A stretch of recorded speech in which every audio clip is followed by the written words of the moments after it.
Hello and welcome. It's 10 a.m. on Monday, the 15th of September. You're tuned in to our mid-morning newscast right here on Arirang TV. I'm Mark Broome. Let's take a look at what's making the headlines. Korea's top national security advisor in Washington for talks with U.S. officials says Seoul will consider providing some form of humanitarian assistance in the global fight against Islamic State militants. A number of history textbook publishers in Japan are reportedly considering revising chapters related to Japan's wartime system of sexual slavery after Japanese historians said a former official statements on the issue were inaccurate. Plus, as the US and its allies prepare to intensify airstrikes against Islamic State positions, British Prime Minister David Cameron says Britain will hunt down the people responsible for beheading a British aid worker. But our top story this morning, Korea's National Security Advisor Kim Gwang-jin says the Korean government is examining ways to support global efforts to rid the world of Islamic State extremists. President Park's top security aide is in the United States this week for talks with his American counterpart and other high-ranking officials. Our Park Ji-won starts us off. Speaking upon his arrival in Washington for a 4-day trip for talks with U.S. officials, Kim Gwang-jin said Korea is looking at diverse ways, mostly in terms of humanitarian support, to help U.S.-led efforts to defeat Islamic State militants. Korea has already provided some $1.2 million in aid for Iraqi refugees. I think Korea can look into giving some additional support. When asked about the possibility of Korea joining in military action such as logistics support, Kim said the U.S. has yet to make an official request to Seoul. During his stay, Kim will meet with his American counterpart Susan Rice and other senior U.S. officials for discussions on a wide range of issues, including North Korea and the South Korea-U.S. alliance. Regarding the postponement of the transfer of wartime operation control from the U.S. to South Korea, Kim said talks will continue at an annual defense cooperation meeting set to be held next month in Washington. Seoul hopes to postpone the transfer by some 5 to 7 years from the currently set schedule of the end of 2015. When asked about the possibility of introducing the U.S. high-altitude missile defense system THAAD to South Korea, Kim said there have been no further discussions, nor had there been any agreement on the issue. Kim added the focus of his visit will be issues surrounding the Korean peninsula, including North Korea's nuclear and human rights issues, as well as American detainees in the north. Kim is scheduled to return to Seoul on Wednesday. Park Ji-won, Arirang News.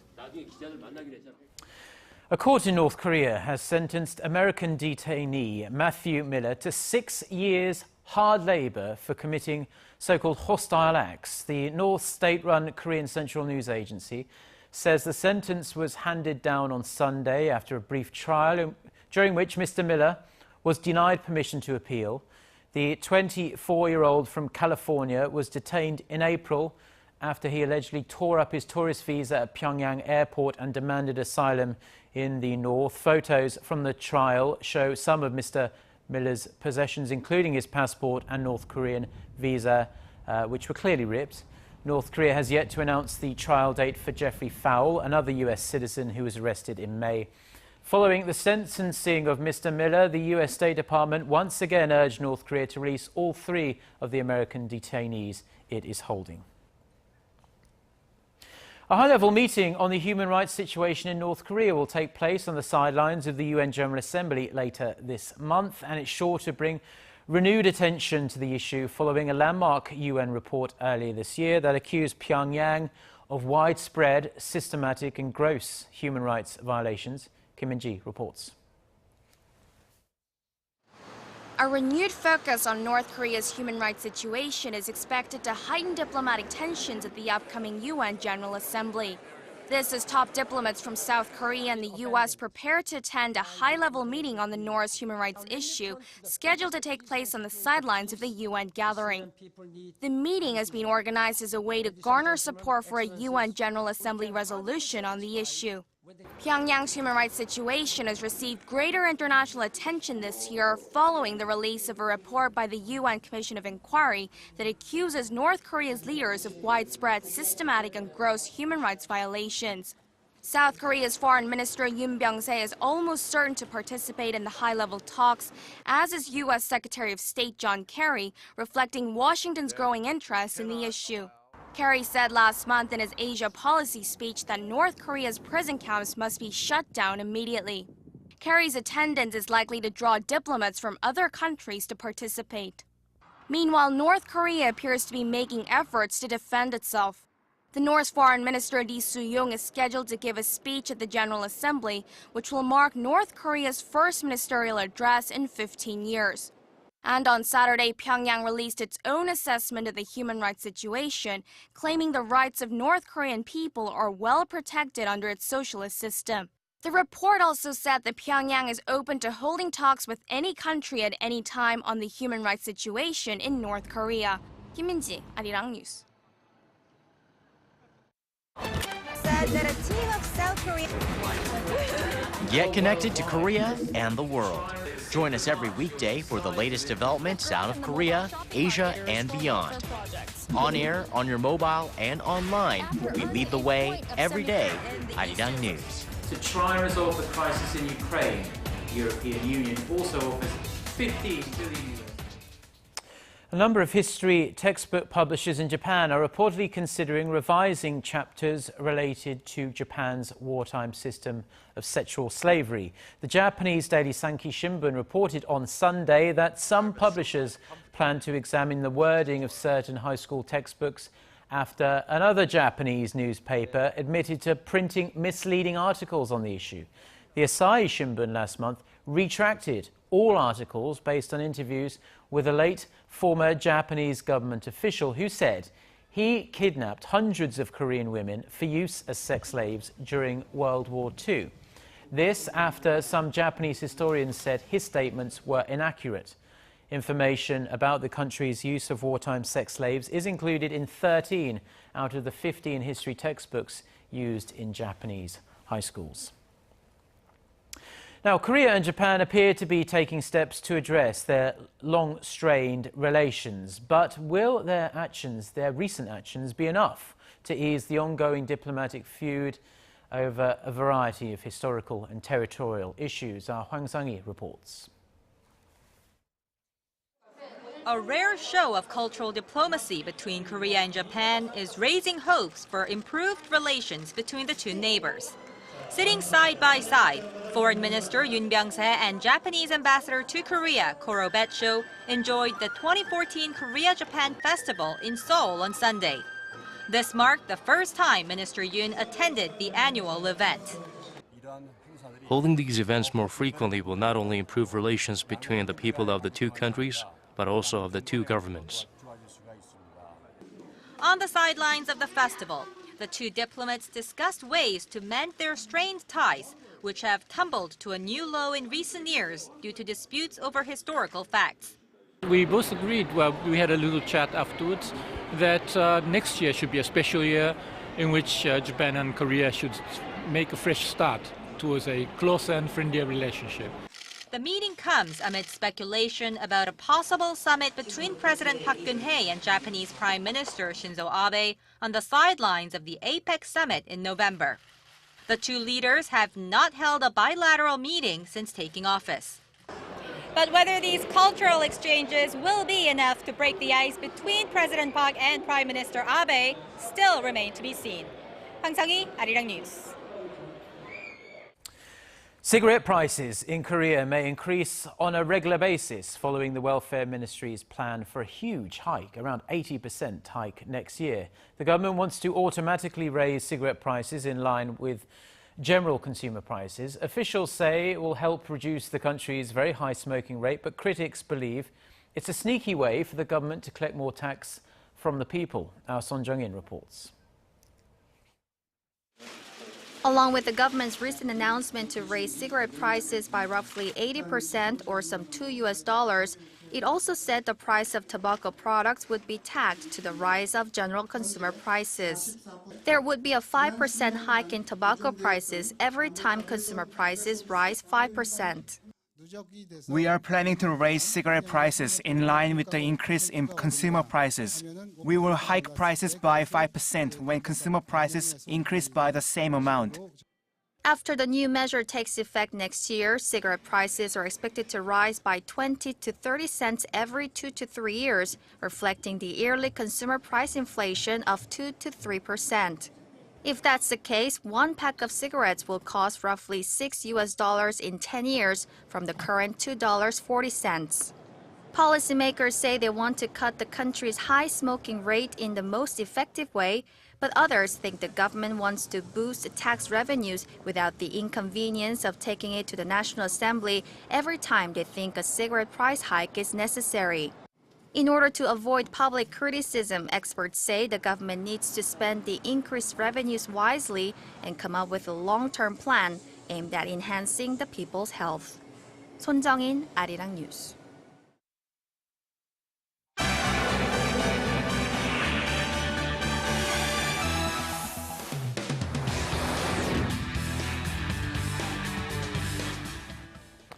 Time now for a look through the international headlines we're following on this Monday morning. For that, we turn to our Eunice Kim, standing by at the news centre. Good morning, Eunice. Good morning, Mark. So yet another gruesome video emerged over the weekend of a Westerner being beheaded by Islamic State militants. This time it was a British aid worker. Prime Minister David Cameron says Britain will track down his killers.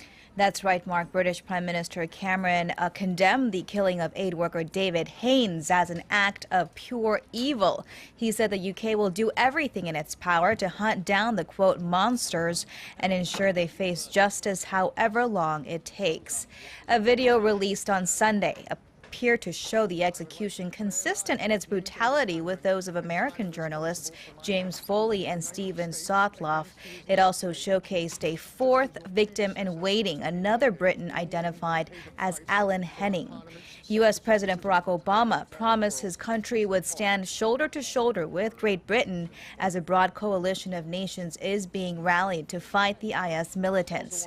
Haines' brother, Mike, told reporters the former Royal Air Force aircraft engineer and father to two daughters would be most remembered for his boundless enthusiasm in his humanitarian work, recalling that he helped whoever needed help, regardless of race, creed, or religion. Haines was kidnapped in March of last year in Syria while working with a French humanitarian aid agency there. As a global coalition to take down the IS militants begins to form, some lawmakers in the U.S. are calling for American ground troops to be sent to Iraq and Syria. Republican Senators John McCain and Lindsey Graham said President Obama underestimated IS forces and overestimated Iraqi and Kurdish troops when he announced that American boots would not engage in frontline combat there. Chairman of the House Armed Services Committee, Buck McKeon, said special forces fighters should be sent in immediately to encircle the militants and destroy them and to not run the risk of more casualties later. On Friday, the CIA raised its estimated size of Islamic State forces to as many as 3,100, triple its earlier estimate of 31,500, which is triple its earlier estimate of 10,000 fighters. And Russia's gas giant Gazprom has cut its supply of natural gas to Poland by 45%. That's according to Poland's state gas firm PGNiG, prompting the Central European state to halt sending in gas to Ukraine through reverse flow pipelines. Gazprom had notified Poland Saturday that it could only deliver levels closer to the daily minimum allowed under their contract. Poland's deputy prime minister attributed the disruptions to Russia's attempt to test Polish resolve. Warsaw has been an outspoken critic of Moscow for its support of pro-Russian separatists in eastern Ukraine. The country also depends heavily on Russian gas. A fourth doctor has died in Sierra Leone, dealing a huge blow to the impoverished country battling Ebola amid a serious shortage of healthcare workers. The country's chief medical officer said Dr. Olivier Buck died last Saturday, hours after the World Health Organization had said it could not help to medically evacuate her to Germany. The WHO estimates more than 300 health workers have become infected with the highly contagious virus in Guinea, Liberia, and Sierra Leone, with about half of them now dead. The head of the UN Health Agency, Margaret Chan, said the overall Ebola death toll has now exceeded 2,400 people as of Friday, adding that the true toll is likely to be even higher as infection rates continue to escalate.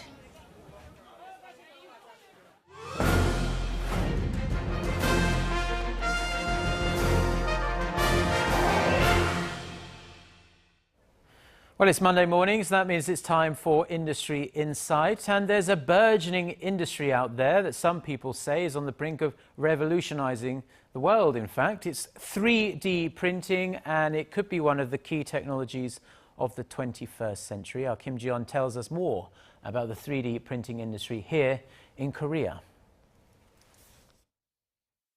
In the beginning, it was the cool factor that early adopters recognized from 3D printing. And the early players like Stratasys, 3D Systems, and Shapeways from the US and Japan's DMN were quick to cater to hobbyists and industrialists with an eye on the future. In Korea, those first in line for a 3D printer include researchers in the medical sector looking for innovative ways to treat patients. For example, a local hospital, St. Mary's Hospital of Catholic University, successfully performed an artificial joint treatment earlier this year by using 3D printing to make customized prototypes. And the hospital says it wants to try to expand the technology to make functioning organs in the future. Other large hospitals are racing to patent the three-dimensional printing technology that will be used for skull or dental implants and drug delivery agents in the human body. But despite these promising signs, the 3D printing technology is currently in its infant stages in Korea. Barriers like price and usability are preventing mainstream users from getting their hands on the technology. But some 3D printing companies are trying to change that. Take a look. 3D printers aren't as commonly used by average consumers in Korea because of its huge price tag. The hardware sells at around $2,000 US. In order to break down such economic barriers, 3D developer founded by its parent trading company Mide International Trade launched a leasing and rental program for the public. We want to lead more people can use the 3D printing technology because we believe this is a very good thing. It is very good for the industrial efficiency. Also, it can help people to get their own customized product. Also, they can change people's lifestyle. So, in order to expand this new technology, we were trying to watch what is the really barrier of the market. With monthly rental fees set at $35 US and an option to buy at the end of a 2-year contract period, the company says its printer leasing program creates easier accessibility for customers to try the new hardware. The program also assures the machine will continue to operate properly even after its purchase. The company says its customers are not limited to a specific group, but includes manufacturers of toys and jewelry, as well as R&D centers, universities, and ordinary people. Yeah, for example, we can try to make my own shoes. Maybe somebody can scan my feet, and then maybe we can design. We can change some design to make my own shoes, and then I can just print it. Another company is also trying to widen the use of 3D printers by making the hardware more easy to use for the average customer. Open Creators, the country's first startup company in the 3D printing industry, says its printer, called the Almond, is by far the easiest printer to use yet. For most people, it takes just the afternoon to get it up and running. Almond has an auto-leveling function. It checks 9 points of a surface and adjusts the appropriate slope of the bed, eliminating the need for the user to manually attach any nuts and bolts. Also, there's a cooling pen that brings down the temperature of the melted material, which improves printing quality. And for consumers who are worried about looks, the Almond has both substance and style. It was awarded some of the world's most renowned design awards, including the Red Dot and Idea Awards. Open Creators says it's working toward a vision to try to create an atmosphere, a culture where every household has a 3D printer in their homes, equivalent to appliances like TVs and vacuum cleaners. The company offers a weekly workshop open to anyone who wants to maximize the utility of its product. These efforts by the 3D printing industry are expected to open up the technology to the mainstream and pave the way for more specialized applications to become a part of our everyday lives. Kim Ji-yeon, Arirang News.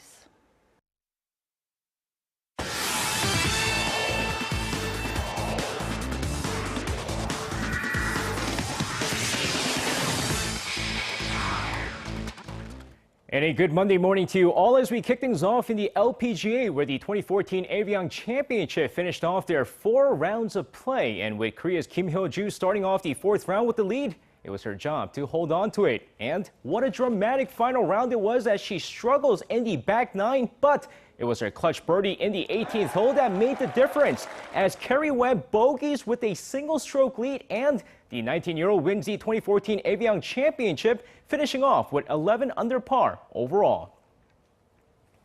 And now moving on to the Incheon Asian Games as the Korean men's volleyball team entered the Athletes Village, becoming the first group to do so. But it's football where the first matches took place as the men's U23 team faced off against Malaysia to kick off their tournament. And it was a rather easy first match for the men's side as Im Chang-woo scored in the 26th minute to open things up for the Koreans, but it was Kim Shi-nook and Kim Seung-dae's second half goals which sealed the deal for Korea as they win the opener 3-0. Meanwhile, over on the women's side, the women's team faced off against Thailand to kick off their tournament, and it's Chung Sarbin's goal in the 11th minute that gave them the early lead, but it doesn't end there. They score 4 more times in the match to win the opener 5-0, your final score. And now with the Asian Games just around the corner, the KBO played their final game before the Asian Games break as the Hanwha Eagles beat the Kia Tigers 10-6 with the Lotte Giants beating the Doosan Bears on a walk-off home run 4-3. And the LG Twins crushed the Samsung Lions 12-3. Meanwhile, let's take a look at the NC Dinos take on the SK Wyverns. And of course, going into game here, second inning, Eric Thames to lead things off, and there it goes to deep right center, gone, and the NC Dinos take an early 1-0 lead. 5th inning, Na Ju-hwan RBI double to left center, that ties the game at 1-1. Next inning, Lee Jong-wook with an RBI double to right gives the NC Dinos the lead again, but Chejong in the bottom of the inning, that's a 2-run shot, and the SK Wyverns take a 3-2 lead. That lead isn't kept for long as Park Jung-jun grounds out to first, bringing home Lee Sang-ho, and we're tied 3-3. But SK refuses to go down as they scored twice in the 8th, including Kim Jae-hyun, who steals home as the SK Wyverns win this one 5-3. And now let's take a look at how the KBO standing looks with the league now on a break due to the Asian Games. And of course, taking a look at the standings here, let's take a look at here. We see that the Samsung Lions are in first place with the Nexen Heroes closing in 3.5 games back, with the NC Dinos slowly going downhill and the LG Twins hanging on to the final playoff spot. Meanwhile, taking a look at the bottom half of the table, the SK Wyverns in 5th place, trailing LG by just a game and a half, with the Doosan Bears and the Lotte Giants still in the race. But Kia Tigers and the Hanwha Eagles season look lost as they're currently at the bottom of the cellar. And that's going to wrap it up for me. This has been SJ. Have a great rest of the day and see you guys again for your sports needs.